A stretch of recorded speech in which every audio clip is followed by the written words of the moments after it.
everybody, and welcome to Storm Reads. And today I'm going to talk about the books that I read during the weeks of the 15th through the 21st. Yeah, that was the week. And I read 5 books total. 4 were audiobooks. 1 was an e-arc that I got from Berkeley via NetGalley. So I think I did pretty good overall because this week I had a little bit of anxiety because my senior dog, I think she had like a little bit of a stroke. She was acting really funny, and we just don't have the extra money to spend on her to take her to the vet every time something little happens. And she's just getting so old. It's a natural course of things. She is about 15 or 16 years old, and we know that she's going to be going fairly soon. She is the last of her little group of dogs that I had. I had her and 2 other of her sisters, and she's the last one because, they just, they get old and they wear out, and that's just kind of what happens. But it's still really sad, and it filled me with a lot of anxiety because even though I'm preparing myself, you still never get prepared for when your little fur baby goes. And so, yeah, I was really anxious, watching over her a lot and everything. So I actually didn't think I read too much, but I did get more read this week than I thought. And mainly because I listened, because I just wasn't in the mood to focus on just a regular like ebook or a print book. And so I just listened to books. And so, yeah, so I got 5 done, and I think I did pretty good. And right now, Whitney she's doing okay. She still gets pretty rambunctious and everything. So, she's still hanging in there. She's a tough cookie and everything. But so we're just going to enjoy every day we have with her and just take it one day at a time. So, besides that, not a lot happened during the week. So, I don't have anything to talk about, so we'll just get into the books. And so, the first book I'm going to talk about is Death at the Crystal Palace by Jennifer Ashley. This is book number 5, I believe, in the Cat Holloway series. I always forget to look up so I know exactly which one it is. But I'm pretty sure it's number 5 in the series. And in this one, at the beginning, Kat is out on one of her days off, and she's with her daughter Grace that only a select few people know about. The people that she works for doesn't know that she has a kid, and the kid stays with somebody else. And Grace is, I think, around 10 or 11, so she's getting up there now.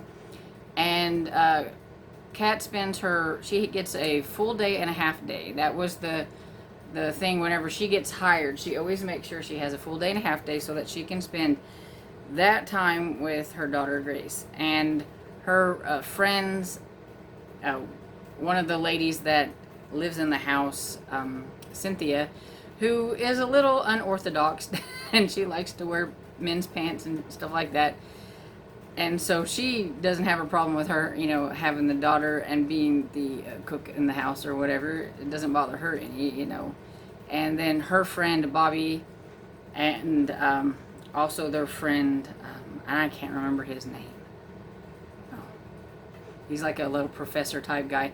He's really nice. And then, and her friend Daniel knows that she has a child. And they're like the only ones that knows that she has a child. And she has a day out, and they're all kind of going out, and they're in some kind of like museum type thing, I think it is, or a park of some sort. And her and Grace want to continue on looking at a few exhibits, and so they kind of go off on their own. And while they do, they see this lady, her name is Lady Covington, and she seems to be having some problems. And she tells Kat that she thinks somebody in her family is trying to poison her, and she needs her help. And by now, it's kind of gone through the grapevine that Kat Holloway, the cook, can kind of figure things out when you need help figuring things out. And so she knows her by reputation and wants her to try to figure out what's going on. So she has to kind of make up excuses on why a lady from another house would want her, the cook, to come to her house. So she invents a new, perfects a recipe, a lemon cake recipe, and then she uses that like as an excuse that she's going to go and give this recipe to the cook from that house, so that she can kind of sneak in and talk to Lady Covington and everything. And a lot of other things happen. She finds out like that Daniel is on like this big mission, and he's finally starting to tell her a little bit about what he does, but still hasn't told her the full story. She knows that he's working for this guy because he has to, because he's paying a debt. And that guy sometimes has connections with the police and stuff, but he's a guy that he doesn't want to know that he has a child himself, or that he knows Kat, because he's afraid that this guy would use them to get him to do what they want him to do. But so he's going to be kind of going undercover doing something, and he won't be around a lot. And I was a little bummed at that, but then I was glad he does end up coming back, and pretty much in around halfway mark. So, because I really like Daniel, he's like one of my favorite characters, and it was really good. I liked it. I couldn't figure out who was the killer in this one, which is good.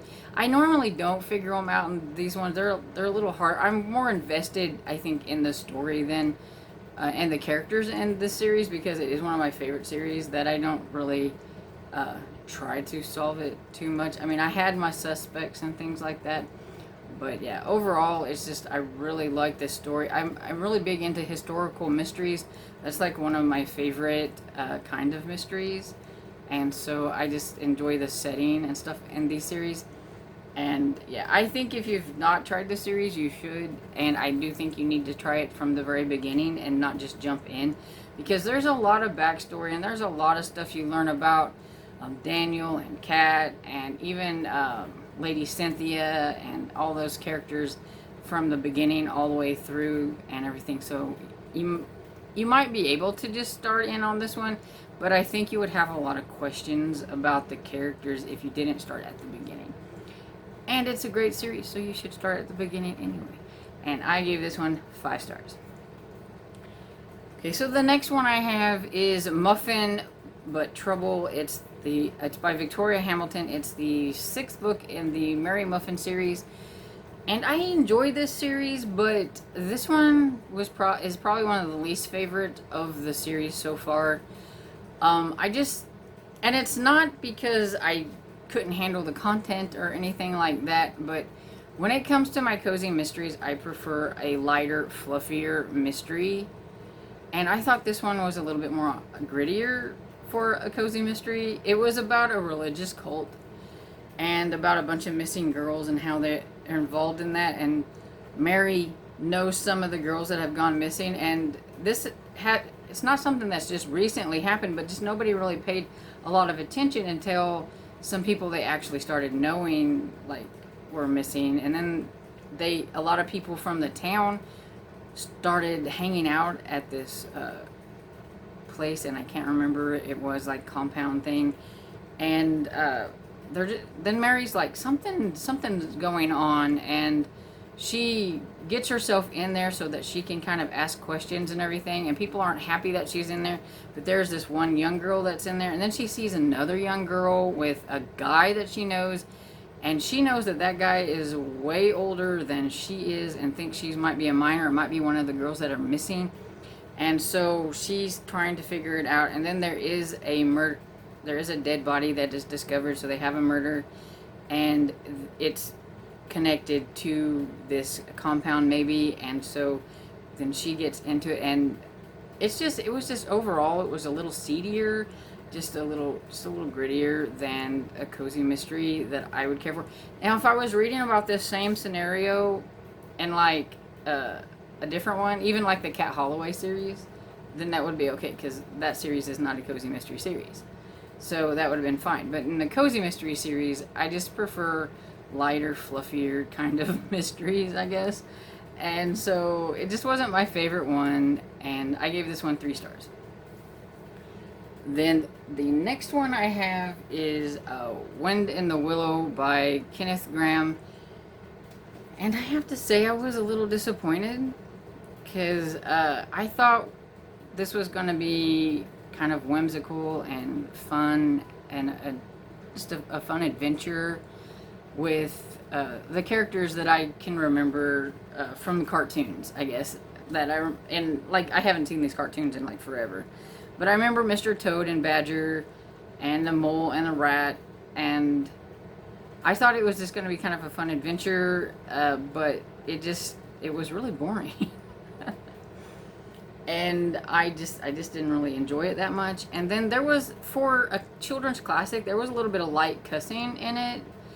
And for some people, they might not find it offensive, but I didn't like it. I don't even care if it's a lesser offensive word or whatever. It's a child's book, and that cussing of any kind I don't think should be in a child's book. But I know at one time, I think it was the Badger called Mr. Toad a stupid ass, and I was like, what? Did I hear that? And then they say it a couple other times. But I mean, in all retrospect, Mr. Toad probably is, but it doesn't need to be in my children's book that I'm reading. So, I probably, if I had kids, I probably wouldn't want them reading that. So that's what I'm going on, is I'm just basing it on what I would want a young child to read.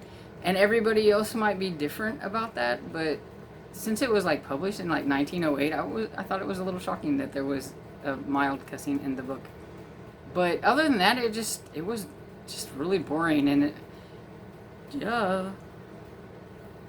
wasp alert. Okay. Oh, no. Go away. Okay. Maybe it'll stay away. Okay, so yeah, so I just, overall, I didn't like it that well. At least I can say I've read it now, but I think I might stick with the cartoon that I remember from when I was little. I don't know, but yeah, I gave it 2 stars. I didn't like it. Then the next book I have is Hummus and Homicide by Tina Cashian, and this is number 1 in the Kebab Kitchen series. And it was okay. I don't remember a whole lot about it, and I think that's one of the reasons why I just figured it's just okay. And I mean, I will admit I did listen to this one when like my head wasn't probably in a right place or whatever, but it's about Lucy, and she comes back home after she quits her job because she got overlooked for a job and this other guy got hired for it in her law firm. And so she's decided to come back home. She tells her parents she's on like a sabbatical and everything. And so they just put her to work like right away in their restaurant they have, the Kebab Kitchen restaurant. They have a open hummus bar and all that kind of stuff. And one of the ladies that she knew when she was in high school, kind of the mean girl, she is now the health inspector, and they have a few words before she finds out that she's the health inspector, and I'm sure that probably didn't help. But then she comes in one day, and she's there to inspect the place, and she's really being nitpicky and picking on things. And this place has been running, I think they said, for like, I don't know, 25, 30 years, and they have never had a bad health inspection before. Her father used to do it, and they've never had problems with the things that she's pointing out, but now all of a sudden there's a problem. And she says it's because they have like new codes and stuff, but I think she was just being pretty nitpicky. And anyway, it wasn't too long after she ordered some food there that they find her dead. And so I don't know if it was in the back alley or on the sidewalk or something. Anyway, so of course Lucy's going to be a suspect because she did have a few words with her, and then they got a kind of a bad mark on their health inspector thing and everything. But come to find out, she's not the they're not the only restaurant, that it's happened to other restaurants. So there are quite a few suspects and everything. And I thought the mystery wasn't too bad overall. It's just, I don't know, I didn't care for the main character very much. I thought she was kind of annoying, and just some of the things she did just annoyed me, and like I can't even pinpoint why. It's just, she was annoying. I did like her parents, even though I thought her mother was a little pushy when it come to trying to get her back with Assad, who was her like high school boyfriend or whatever. But I think that's just really an ethnic family thing, because they are always wanting to see their single ladies in the family married off. That's just the way that is there, and those type of families and everything. But still, it is a little bit annoying. I wasn't a big fan of her friend too much either, and I thought her sister was a little rude at times. But I mean, I guess it's the whole I stayed in town and had a family kind of envy, maybe, but still, I didn't really care for her that much. But overall, I thought the mystery was okay. I did kind of figure out who the killer was, because at one point I did think it was somebody else, but then I got to thinking it had to happen somewhere around the restaurant, and so then I had to think about who would have had a chance to like poison her, so then I figured it out kind of. But yeah, overall it was okay. I gave it 3 stars, and so I will continue on with the series to see if I like it more. We are doing a series read-along in the Killing Time with Cozy's Discord, and so I will continue on, because I think it'll be fun hearing everybody else's opinions about it as we go on with the read-along. So I will continue, and we'll be doing the next one next month. So gives me a little break in between anyway. And so the last book I have is Long Island Iced Tina by let's see, Maria Del Rico. It's the pen name of another author, and so I always want to say the other name, so I had to look. Yeah, I have notes over here. If you didn't notice. And this is number 2 in the Catering Hall series. It was okay. I like the author's other series better. It's one of my favorite series, and so whenever that happens, it's kind of hard to get interested in one of their other series right away. This one is just, it's so different than the other one, and it's kind of loosely based on like the author's actual like family and family dynamics and stuff. And it's about an Italian family living in Queens, in a borough, and her father used to work for mobsters, and she wants him to be clean and to come clean. So they have, even though the place is paid for by the mob people, they're keeping it clean, and they're running it a clean place. And so it's an event place. It's a catering, like an event hall for like weddings and stuff like that. It's called Bellevue, I think it is. Am I right? Yeah. Bellevue Banquet Manor is what it's called. And Mia is running this with her father and trying to make sure he stays on the straight and narrow. And things don't always go quite according to plan whenever there are dead bodies around. But yeah, in this one, she has a newly pregnant friend who wants to have her shower at Bellevue, but her father's new wife, her stepmother, who's like mysteriously rich, wants to be like competitive with that little rinky-dink Bellevue kind of banquet and have another one at this luscious, like really big event place, because she's like competing with the ex-wife or whatever, you know. I guess that's happens. And so a lot of drama ensues at both of these events, and then Tina, who is the stepmother, ends up murdered, and so Nicole's father ends up being kind of like a suspect in it and everything, and so Mia wants to try to figure out what's going on and what's happening. She's really curious, especially since it happened again. They're at the Bellevue. She's trying to get her father to go straight and all that stuff, and all these bad things seem to happen around their place and everything. So it's okay. It's I'm still trying to get used to this family, I guess you could say, because I really like the family dynamics in the other series, and sometimes it takes me a few into the series to really get to where I'm enjoying the, you know, the family and the characters and everything. So this one is not too bad. I mean, Mia's okay, and her father, and I think she's got aunts. It's kind of a big family, and she's got her, I believe, a sister and everything. And then of course you've got the kind of cousins and all them kind of things, and the mobster connections that they're trying to stay away from, stuff like that. And I think one of the downsides too is the relationship thing that's going on. And I remember in the first book, like, she's just getting over what happened to her. I think was either her fiance or her husband. It's been a while since I read the first one. But I know she was implicated, I think, in his murder or something like that. And so she's still, you know, trying to deal with that.